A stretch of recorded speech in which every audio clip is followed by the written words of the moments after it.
Hello everyone, welcome back to my channel. Today in this video I would like to show you how to fix Snapchat messages not sending problem. So let's begin our video. First of all, what you need to do? You just need to open your phone settings. Right now scroll down and select apps. Right now select manage apps and you need to find out Snapchat from here. So if you don't find here, just go to search bar and type on Snapchat. Then open it and select clear data, clear cache.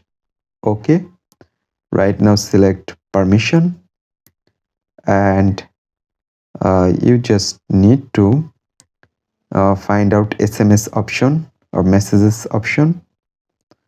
You can enable this option. Read contact, don't need. After that, well, don't worry, just let's back and open your Play Store and then find out Snapchat.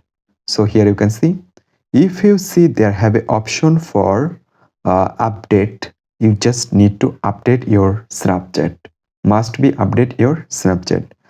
After doing all, then I hope your problem will solve. You can send messages on Snapchat. That's it guys. I hope you can understand. Thanks for watching this video.